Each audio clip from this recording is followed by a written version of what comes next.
Update, brought to you by Simcox Advocates, advising businesses and families since 1949. Visit simcox.com or call 690 300. Manx Radio's Update with Andy Wint.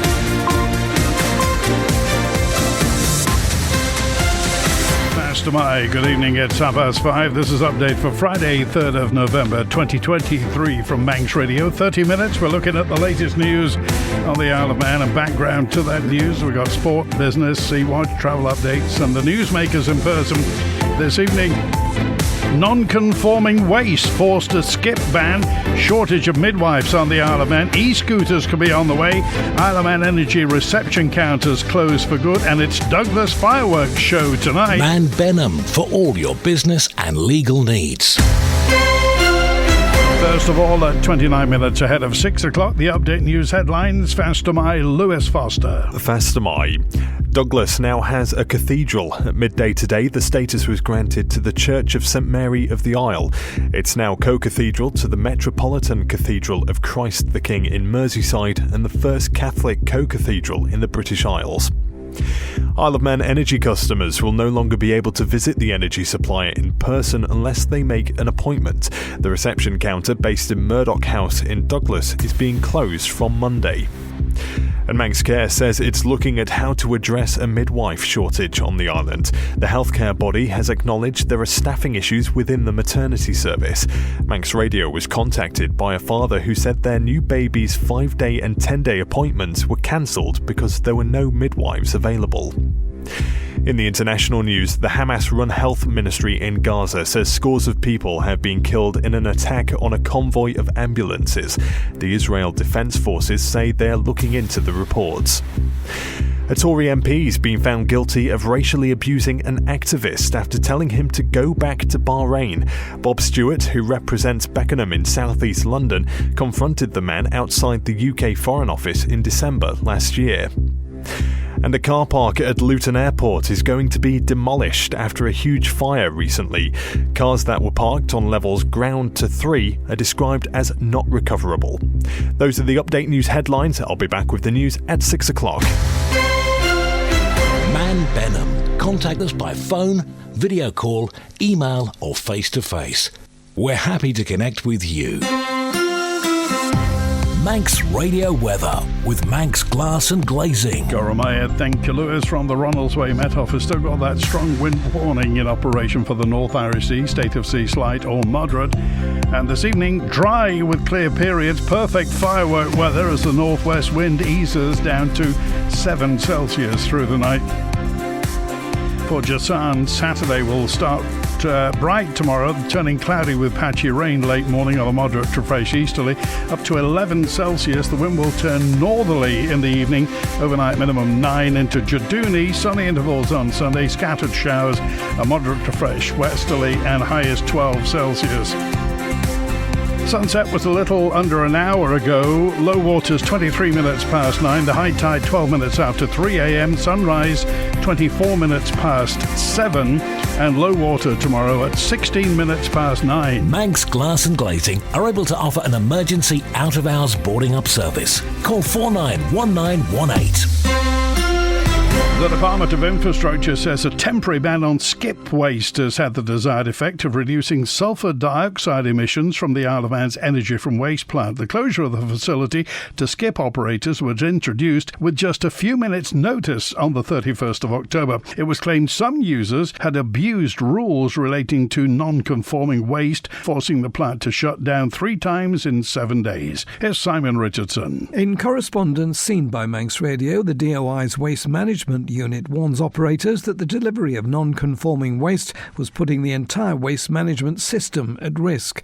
In another email sent out yesterday, it was stated that the temporary ban had had the desired effect of reducing SO2 emissions, but a substantial sum has been spent remedying the issue, and as a result, strict rules around skip load deliveries would be introduced to ensure the plant doesn't end up in the same situation in future. It's warned that should SO2 levels increase again again, they'll need to implement an alternative delivery system to help identify which company is responsible for the continuing emissions problem. Where plasterboard or plaster is found in the future, the loads will be reloaded entirely and sent off the EFW site. It's understood some operators feel the blanket ban, which inevitably also affected businesses that have operated within the rules, was unfair and forced them to turn customers away. All skips arriving at the EFW plant are emptied into an inspection bay and the contents checked. Skipper operators believe the biggest threat of non-conforming materials finding their way into the incinerator comes from domestic rather than commercial sources, something the DOI disputes. Meanwhile, plant operators Suez have today lifted the temporary skip ban,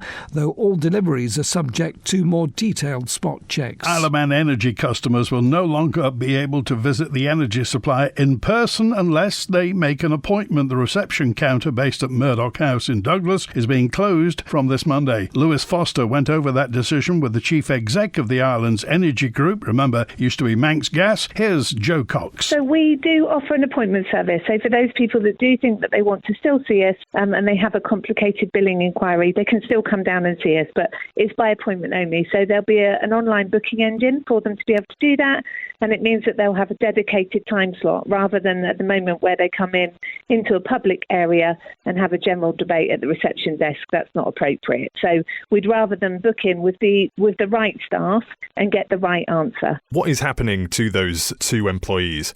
So they're being repurposed into the back office to help with administration level. So they've not been made redundant.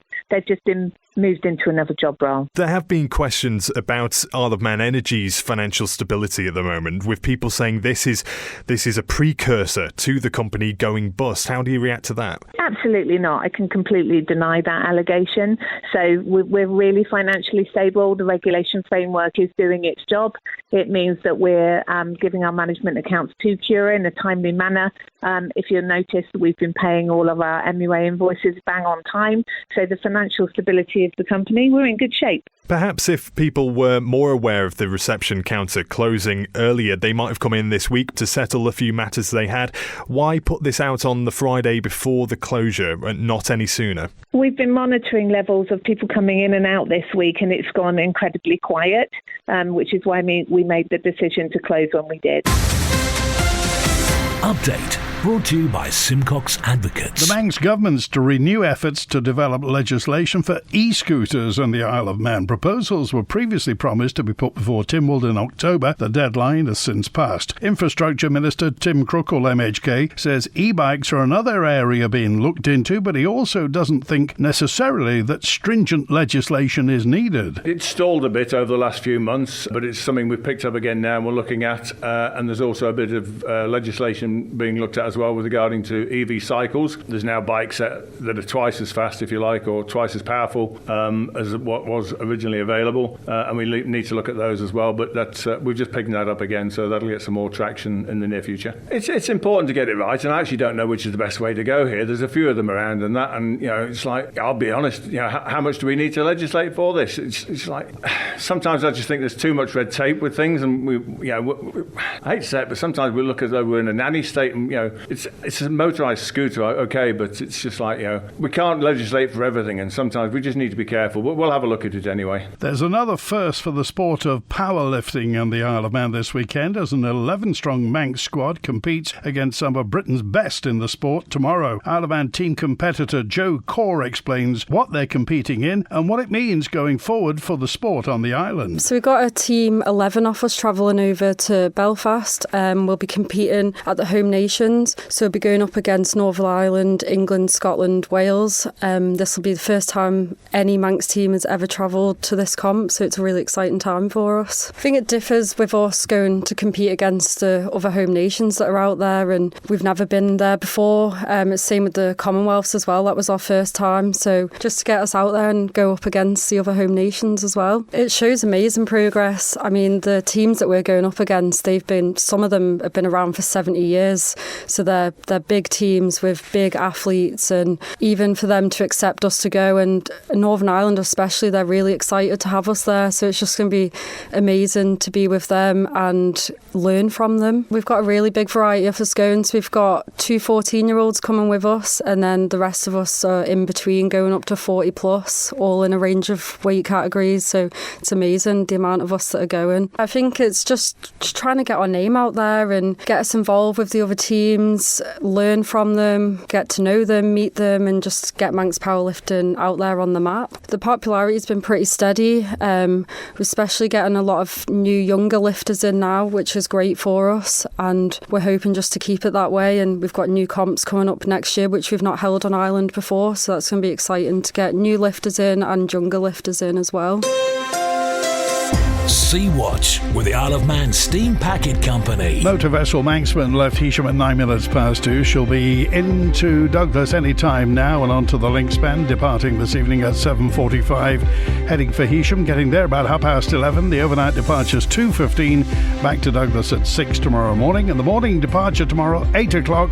Manxman heads to Heysham. Follow the Steam Packet on Twitter for the latest sailing information. Manxcare says it's looking at how to address a midwife shortage on the Isle of Man. It follows reports that babies are missing early appointments because there are no midwives available. New father Julian contacted Manx Radio to explain his situation to the interim chair of Manxcare, Sarah Pinch. We had a new baby arrival at the maternity suite around 2-3 weeks ago, and first of all, the compliment is great service, absolutely fantastic. However, I do have a question about the staffing there. It just seems incredibly understaffed. When we were there, we were talking to 3 midwives that were actually brought over from Guernsey and London, and they were discussing their hours that they were working, etc. And we subsequently, because of the staffing issue there, missed the day 5 and day 10 appointments due to lack of staff. And each sort of time they call us to cancel those appointments, they say someone from Manxcare, the maternity ward, will call us back. But it's actually us that have actually had to call them to try and get the appointment. So essentially we have a child that has missed the day 5 and missed the day 10 due to this. I just wanted to know if there was a fundamental issue there. I spent a couple of hours with the maternity service on Monday morning, and there is an issue. There is obviously a national and an international shortage of midwives, and we are not exempt from that on the island. We are doing everything we can through sponsorship of midwifery students, working with agency staff, but also really trying to look at every single type of option that we can to strengthen that service. But it is an issue for the board. It was an issue that Teresa and I spent some substantial time talking about in terms of what else can we do. And we've actually asked the service only this week to go away and think about short-term, medium-term, long-term. What are the additional things that we can do? Manx Radio Business Briefing. At 17 minutes before 6, AP Moller Maersk is to cut more than 10,000 jobs worldwide. The shipping group confirmed today after demand and prices both fell sharply. The Danish company also warned that full-year earnings could now come in at the lower end of forecast. The chief exec, Vincent Clerk, said the industry is facing a new normal with subdued demand, prices back in line with historic levels, and inflationary pressure on the cost base. And for a full daily market report, go to RamseyCrookall.com.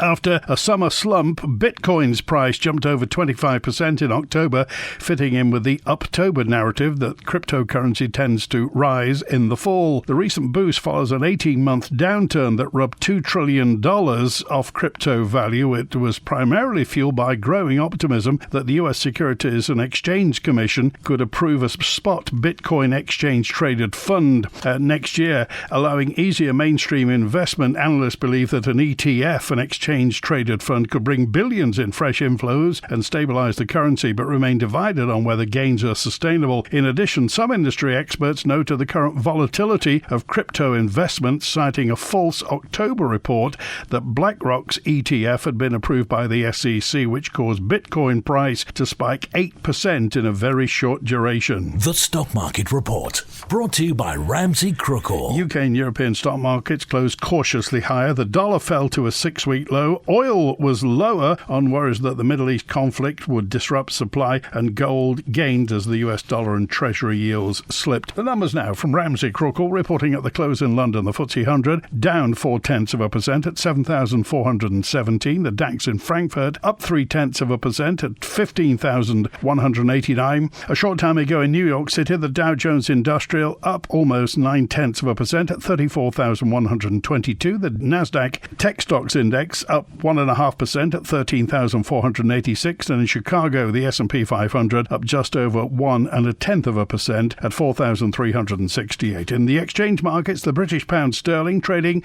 at $1 23.8 cents, €1 15.3 cents, and 22 South African rand 56.3 cents. And finally, in commodities, gold's up 0.25% at $1,990 per troy ounce, and a barrel of Brent crude down 1.5% at $85.49. You've got an investment plan? Yeah, Mike set it up. But don't you need loads of money to do that? Not this one. It's called Shearwater from Ramsey Crookall, and you pay in monthly as little as £100. So it's like saving regularly, really helping us invest in the future. For a house, or the kids' education. £100 a month? I could easily do that. You should. The sooner you start, the better. Invest in your future with as little as £100 a month. Shearwater from Ramsey Crookall, the island's investment specialist for 75 years. Call 717171 or visit ramseycrookall.com. Licensed and regulated by the Isle of Man Financial Services Authority. Isle of Man Water Sports. Weather with Manx Glass and Glazing. Here's the relevant information. If you are sailing, kayaking, windsurfing, paddleboarding, sea swimming, diving or surfing this weekend, sea temperatures 14 degrees Celsius. So the wind for tomorrow, Saturday, increasing east, force 4 or 5, 5 or 6 to the south of the Isle of Man, then backing south 4 or 5 later. Wave height 0.5 to 1 metre, building 1.5 metres for a time. Wave period 4 or 5 seconds, maybe 6 seconds. High tide 22 minutes to 4 p.m. And Sunday, the wind is westerly or northwesterly, force 5 or 6. Wave height 1.5, possibly 2 metres in places. Wave period 5 or 6 seconds. High tide is 20 to 5 Sunday afternoon. Visit the Manx Glass and Glazing website and see a range of products from windows to doors, mirrors to splashbacks. manxglass.com. This is the most listened to Isle of Man news source, and Manx Radio's Update is the Isle of Man's most downloaded news podcast. At midday today, the Church of St Mary of the Isle in Douglas officially became a cathedral. Down there for Manx Radio was Lewis Foster. The Archbishop of Liverpool, alongside the Pope's representative, joined dignitaries from the Isle of Man Government and Douglas City Council for today's inauguration. It's now a co-cathedral to the Metropolitan Cathedral of Christ the King in Merseyside, and is the first Catholic co-cathedral in the British Isles. It said it will raise the consciousness of the Isle of Man within the Archdiocese of Liverpool. Mayor of Douglas, Natalie Byron-Tier, was in attendance. I thought it was fabulous, seeing all the community coming together. You know, it's not just about the church, it's about the whole of the city and the island as a whole. And a cathedral for Douglas, how does that feel? Amazing. You know, city status, co-cathedral. What's next? You did come up and said a prayer as well yourself. What was that moment like? Yeah, I'm all about community for my theme and helping the disadvantaged and the vulnerable, so it was really nice to be involved in today's ceremony. Monsignor John Devine, parish priest of St Mary of the Isle and dean of the new cathedral, said today's celebrations would have a Manx flavour, and they did. President of Tynwald, Lawrence Skelly, was invited to read the Lord's Prayer in Manx. Momentous occasion here, momentous occasion I think for St Mary, the Catholic community, but the Isle of Man community. It's a great honour, I think, for the nation of the Isle of Man, so delighted to play a very small part in it. The Monsignor asked me if I would do the Lord's Prayer in Manx, and only too delighted and honoured to do this. And he particularly wanted to have a strong Manx flavour. We actually sung 2 verses of the Manx national anthem in the church there, which is quite a rare occasion, and that I think makes everyone feel very proud, very Manx of gaining this tremendous accolade. Isle of Man business Selton Manx has been sponsoring Douglas Council's fireworks show for 11 years. Company director Bill Mummery says it's important for companies on the island to get involved in Manx events. Within the culture of the business, we are very actively engaged in our community, and we have a substantial reach into all sorts of third sector charities, all of whom do fantastic work in the niche that they're concentrating on. The relevance to the fireworks is it's the one time in the year that we can simply say thank you for the community of Douglas and the broader island for enabling us to set up our operation here, to become part of the community, and therefore quite correctly reinvest in the community. So, as I say, it's a thank you to everybody in Douglas for putting up with us now for almost 18 years. It isn't just a one-way street. We get an awful lot out of it as well, both as a business, as the people in my business that get enthused by getting involved in these things. It is part and should be part of the fabric of a really coherent society. Manx Radio Sport. Faster My, Rob Pritchard. Faster My, good evening. Starting with football, and what could be a significant tie for supremacy in Division 2 is part of the Manx League fixtures being held on Ireland throughout tomorrow. Div 2 leaders Foxdale will have a tricky task to continue their perfect start of 7 wins in 7 when they face fellow promotion hopefuls Onken at Billygoat Park. Elsewhere on Saturday, Ayr United will be out to maintain their flawless start of 8 wins from 8 in the Premier League when they host Braddon. From this weekend, all Saturday fixtures will now start at the earlier time of 2 p.m. The only exception is St Mary's versus St George's in the Premier League, which gets underway slightly earlier at 1:45. Elsewhere, Vagabonds will be looking to add to their strong start to the season as they return to rugby action tomorrow afternoon. The Manx side head to Blackpool at 2:30 on Saturday. Manx Radio's rugby correspondent Dave Christian believes the Ireland squad could and maybe should be taking maximum points here. Blackpool have struggled. I think they played 3, lost 3. Vaggers played 5, won 3, lost 2. The playing record, there's big gaps between them. If they've got any ambition at all at climbing out of Division 4, they have to win these away games against the bottom sides. Elsewhere, Douglas face a big task away from home on Saturday against Regional 2 North West League leaders Birkenhead Park at 1:30. There's also one fixture on Ireland in the Ravenscroft Manx Shield tomorrow as Ramsey host Isle of Man Barbarians at Morag Park at 2:15. Meanwhile, it's crunch time this weekend in hockey as the Mixed Cup semi-finals take place throughout Saturday. In the top-tier tournament, the Mixed Cup, one of the semi-finals sees 2 of the favourites, rivals Vikings A and Backers A, going head-to-head at the NSC at 2:05 p.m. on Saturday. Manx Radio's hockey correspondent Ben Cunningham was asked who he thinks might have the edge in this major showdown. These two, when they met, they drew 3-3, but Backers had to come back from being 3-0 down. This one will be a close one. I think Backers might just get it, but I might say this one goes to Flicks as well. Meanwhile, also in hockey, Manx star Sienna Dunn has been named in England's Junior World Cup squad. Dunn is one of 18 players picked for the tournament, taking place in Chile from the 29th of November to the 10th of December. Manx Radio Travel, driven by Quayside Tyres and Service Centre. Inbound at Ronaldsway, the 6:15 EasyJet from Liverpool won't be in until 10 to 7 tonight. Also inbound, the 7:30 EasyJet from Gatwick's on time, the 5 to 8 Loganair returning patient transfer from Liverpool on time, and the 8 o'clock Loganair from London City is showing on time. Outbound tonight, the 6 o'clock Loganair to Liverpool's on time. The 6:45 EasyJet to Liverpool is delayed until 7:20, and outbound last tonight, 8 o'clock EasyJet returning to London Gatwick. Unfortunately, the DOI's live traffic feed isn't working, so I can't tell you what the matrix signs are showing at the moment. Lots of water on the road, I can't tell you that because of the heavy showers we had earlier on today. The Newcastle Town Road remains closed between Spring Valley Roundabout, the bottom of Richmond Hill for resurfacing. That's going on until at least the middle of this month. In Derby, there's a closure of a section of Bretney Close for construction work. In Port Mary's got temporary lights at the junction of Queen's Road and Park Road for gas main work. Queen Street's closed in Castletown for resurfacing. Temporary lights on Peveril Road, Peel for resurfacing. Hillside Avenue in Douglas closed through to Circular Road for adjacent office window replacement till the middle of June next year. That's some windows. Temporary lights on Glen Crutchery Road at the roundabout with Victoria Road for resurfacing, and Old Laxey Hill is closed for excavation work. H&H Motorcycles.im for all your motorcycle requirements. Southgate Industrial Estate, opposite Quayside Tyres. Call 665646. Update, brought to you by Simcox Advocates, advising businesses and families since 1949. Visit simcox.com or call 690 300. There are no plans to operate the Manxman between the Isle of Man and Dublin. Treasury Minister told the House of Keys this week that the steam packet's flagship vessel is currently limited to Heysham, Liverpool and Belfast. Alex Allenton, MHK, was grilled by his political colleagues, not least Douglas Central's MHK Chris Thomas, who wanted to know if this is a case of won't operate or can't operate. Is it a commercial decision? Is it a regulatory decision? Is it a political decision?